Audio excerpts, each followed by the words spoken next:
When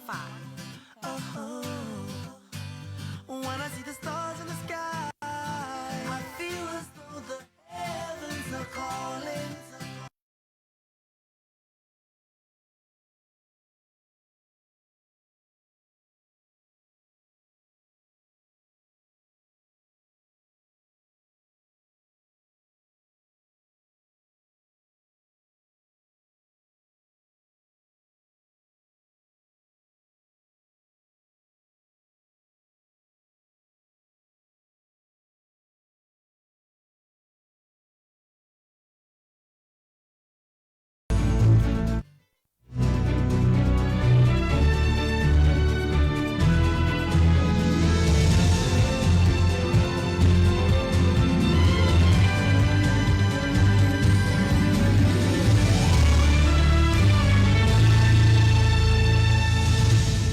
Hello there, it's 6 o'clock GMT and you're listening to the Star Breakfast News with me, Obed Ken Gaglo. Coming up this morning.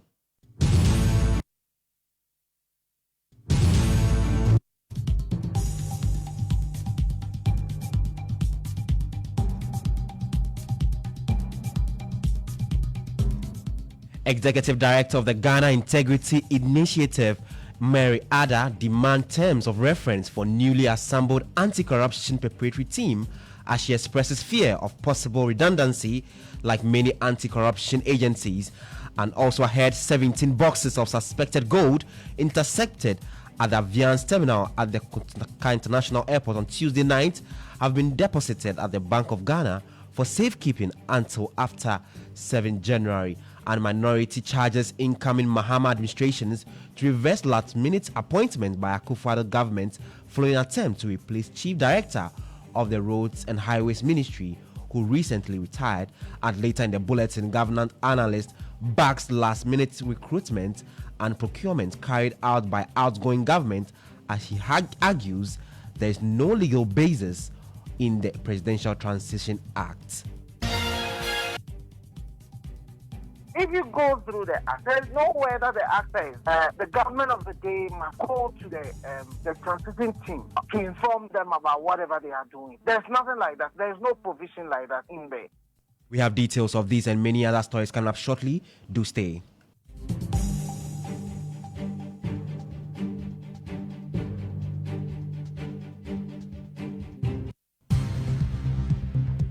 Star News is coming to you live on Ultimate 106.9 FM in Kumasi, Empire 102.7 FM in Takrady, Zeps 95.9 FM in Zebila, Nissim 100.1 FM in Lamshao, MyStar Radio in the USA, also live on Facebook on Star 103.5 FM and on starfm.com.gh around the world. This is Star 103.5 FM, Star News. Informed, in depth, in touch. Thanks for staying. Now, Executive Director of the Ghana Integrity Agency, Mary Ada, is demanding the terms of reference of President-elect John Dramani Mahama's newly assembled anti-corruption preparatory team. The NDC transition team yesterday announced the team tasked to gather information from members of the public and other sources on stolen state assets ahead of the flagship Operation Recover All Loots program.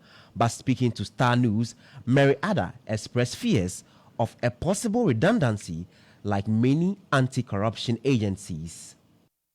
So we have basically not against whatever is happening, but the issues around the mandate of the committee, what are their terms of reference, apart from just saying it is a preparatory one and it is to just need to receive complaints.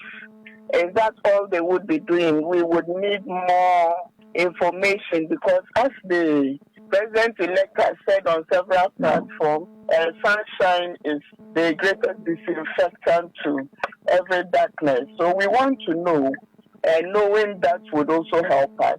But apart from that, we also have the question, that would be when we have the QOR, we would be able to then determine exactly what else this committee is coming to do, apart from what the SHRAG and the OSC which is a recent creature, is already doing. In a related development, 17 boxes of suspected gold uncovered following the vigilance of some members of the National Democratic Congress are in safe custody with the police. The consignment, which was kept in the custody of the Accra Regional Police Command Tuesday night, were re-examined on Wednesday afternoon to verify its integrity, though rumors swell about the origins and those involved in the alleged illegal transportation of the precious cargo. Alhaji Yaya Kondo, a leading member of the new NDC, I beg your pardon, team behind the interception, emphasized that the truth can only be determined after January 7 through a thorough forensic audit and investigation. This is PMMC seals. The 17 boxes of suspected gold were uncovered following the vigilance of some members of the National Democratic Congress who alerted the police. Subsequently, a vehicle parked at the Aviance terminal was intercepted and a search revealed the 17 boxes of gold allegedly being transported illegally to Dubai. The consignment, which was kept in the custody of the Accra Regional Police Command Tuesday night, was re-examined on Wednesday afternoon to verify its integrity. Though rumors swell about the origins and those involved in the alleged illegal transportation of the precious cargo, a leading member of the NDC team behind the interception, Alhaji Yaya Kondo, emphasized that the truth can only be determined after January 7 through a thorough forensic audit and investigations. This afternoon, we are taking the same 70. We just cross-check them now. 17 boxes to the Bank of Ghana for safekeeping until the 7th of January before we do the trade. Now, the unending feud between the NDC's transition team and the government about the last-minute recruitment and procurement continues unabated. This comes after the Mahama transition team served notice to reverse all those last-minute decisions.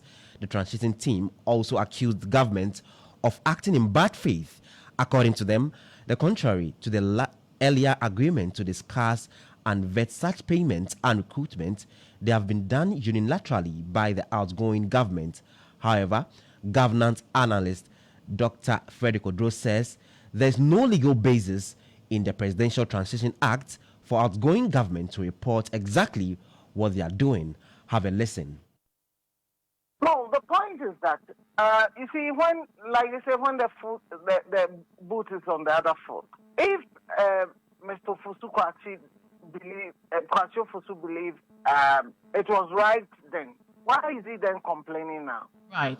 That is my point. You see, if we're talking about the Presidential Transition Act, and if you go through the Act, there's nowhere that the Act says the government of the day must go to the transition team to inform them about whatever they are doing. There's nothing like that. There's no provision like that in there. And then again, beyond that, in 2016 into 2017, I mean, the outgoing government undertook all such activity. And were they legal? If it was legal, then what is happening now is also legal. So we can't pick and choose. That is why I am saying, let us all respect what the law says. If we can go by the law, nobody should complain.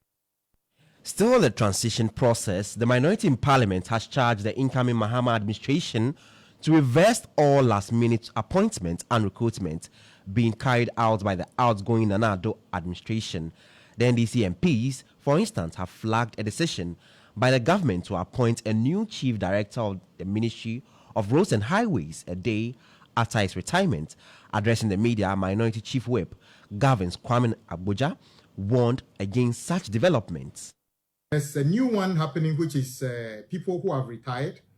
For instance, the Chief Director of Ministry of Roads and Highways retired somewhere last week. All of a sudden, the Ministry of Road and Highways have decided to appoint a new Chief Director today. When the government has already lost election, isn't this supposed to be a decision to be taken by the incoming government? I think this is wrong. And as I speak to you, that decision have been taken, and they are hurriedly trying to recruit somebody to be the new chief director. This is totally unnecessary. What the ministry should be doing is to be looking for ways to raise funds to pay the contractors who have worked on many roads in our country who are owed billions of cedis. So I am saying that these appointments would have to be looked at. These appointments would have to be looked at because they are not done in good faith. They are done to basically serve some people's interests. So all these appointments of new chief directors and other things cannot be seen to be in good faith.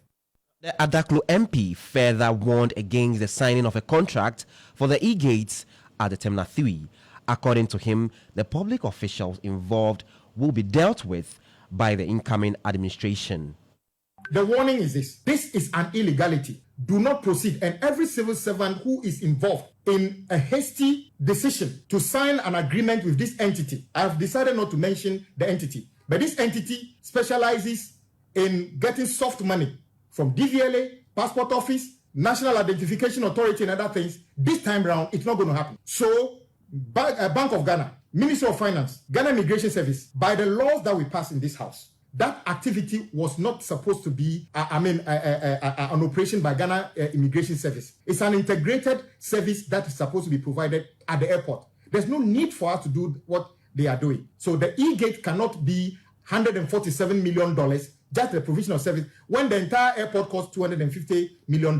So we are watching. So if you are a civil servant being cajoled to go ahead and do this agreement, we are watching you. When you tried to open the account last week at Bank of Ghana, we knew what you did. Who is going to be drawing money from that account? We are watching you. When the political actors who are compelling you to do this are gone, on the 7th of January, you'll be on your own. So do not put yourself into any trouble.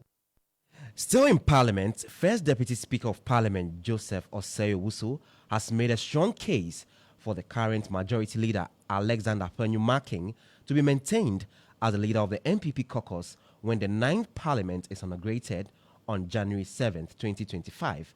The Bekwai lawmaker is proffering his advice, said the Futu MP has a wealth of experience in leadership and will be one of a few crop of parliamentarians who have a holistic understanding of the rules of the House and thus should be retained in order to hold the absolute majority of the NDC in check.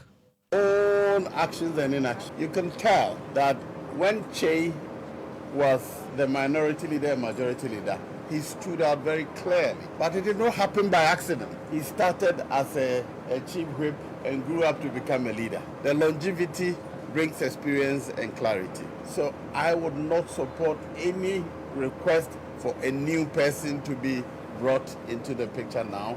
If you ask me, let Afenyomakings continue. He started, there's nobody who has had that experience before him. The only person who has had that experience is Honorable Chairman Sabufi. He's leaving Parliament. He has now the only person who has the sufficient, not even sufficient, but some experience which will be useful in going forward. So I would not recommend any other person. If you ask my view is that let Afenyomakings continue.